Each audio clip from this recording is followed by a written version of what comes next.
તો good morning, જય શ્રી રામ. આપણા બ્લોગ જોતા હોય મજામાં છે.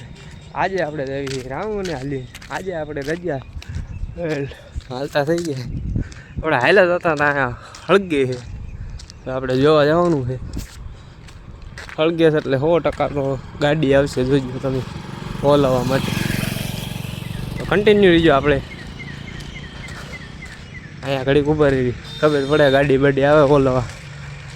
તમને બધાને દેખાડી દે. ધુવાડા એવા નીકળે તો કન્ટિન્યુ. ફાઇનલી મિત્રો ગાડી આવી ગઈ છે, જઈ લો આગ ખોલાવવા માટે.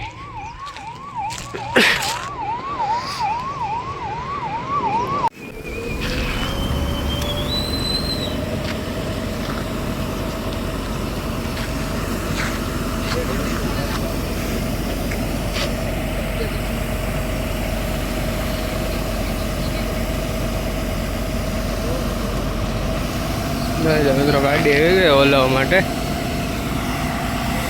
પબ્લિક આપણે ફરવા નીકળી ગયા છીએ. હવે ગાડી કઈ બાજુ જાય એનું કઈ નક્કી નથી.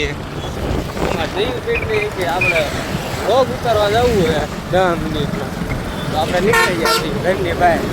કન્ટિન્યુ રોગમાં બિના રહીજો. ઉડ્યા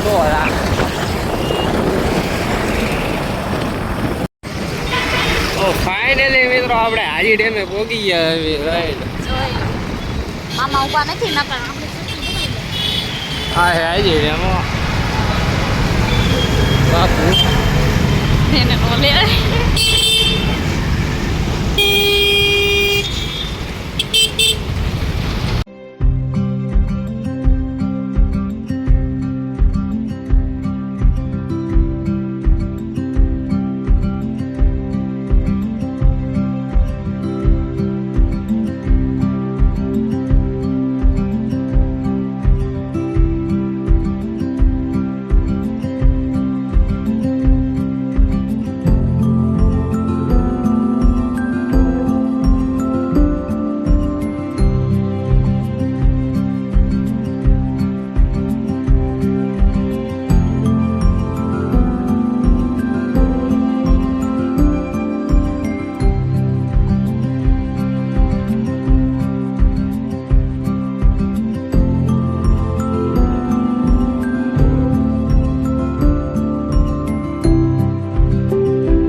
ફાઇનલી મિત્રો મહાદેવે પહોંચી ગયા છે. અને તો ફાઇનલી મિત્રો આપણે સોનાપુરીએ પહોંચી ગયા છીએ.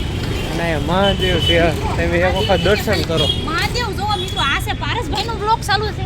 પારસભાઈનો બ્લોગમાં હું કહું છું મહાદેવ છે.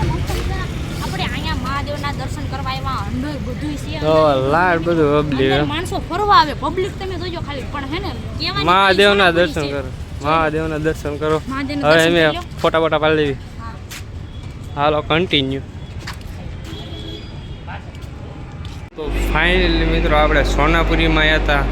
એ ભાઈ કે જીવતા જીવતા તમે એક વખત જોઈ લ્યો. આ શું કહું, અહીંયા હું પહેલી વખત આવ્યો. મારા દિલમાં ધક ધક થાય હજી. જો અહીંયા કોઈ પણ માણસ મરે એને હળગાવે છે. મારા દિલમાં ધક ધક હજી થાય. તો બે છે. હું અહીંથી ગયો જાય કારણ કે મને બીક લાગે. ચાલો કન્ટિન્યુ. તો ફાઇનલી મિત્રો આપણે આવી ગયા છીએ મહાદેવના દર્શન કરવા. જય આપણે દર્શન કરી લીધા અને હવે આપણે આવી ગયા મહાદેવના મંદિરે. હવે તો તમે પણ બધાએ દર્શન કરી લો મહાદેવના, કારણ કે મેં એવું બધું જોયું એટલે મને બીક લાગે, એટલે હું બોલી શકતો નથી. મહાદેવના દર્શન કરી લ્યો. કન્ટિન્યુ બ્લોગમાં બની રહી છે. બોલો આપણે કરી લીધા છે મહાદેવના મસ્ત મજાના દર્શન. મિત્રો બધું છે તો હવે આપણે પાડ્યા થતા છે ના, આપણે ફોટો પાડવા જવાનું છે. પણ ના, બેનો હુતી છે, પણ આપણે કહેશું કરી ઊભા થઈ જાય આપણે ફોટો પાડવો હોય. તો ચાલો બ્લોગમાં જોડાઈ રહીજો. કન્ટિન્યુ. મિત્રો અમને એમ થયું કે મારા પપ્પા લઈ જાય છે રાણી રોડમાં, એ પણ ડાયરેક્ટ અમને ઉપાડી લીધા છે ઘર તરફ. અને મારો ફોન ક્યાં છે? મારો ગુંજા હા હે. તો મિત્રો બોલો ચાલુ બ્લોગે મારા ફોનની ઇજ્જત કરવી પડી. મિત્રો દયુભાઈનો ફોન કાઢવામાં આપણા પૈસા પડી. પારસભાઈનો ફોન, મારો ફોન કાઢવામાં બોલો પારસભાઈના 100 રૂપિયા પડી ગયા. ચેનલ સબસ્ક્રાઇબ કરવા નથી. અરે કાકા તમે તે આવ હે દીકરી મેડા પર આ એવું ઠેઠું જોજો ભાઈ તો મિત્રો બોલો હારું આ તો બસમાં નતા નકર તો આમાં ફરવા લાયક કરે એવા છો તો કે તો હા બોલો હું તમને એમ કહેતો ડીકે સાંભળે ડી કેવા કેટી આ કેડી કેવા જતો તો રે કા મારા પૈસા ફૂટી ગયા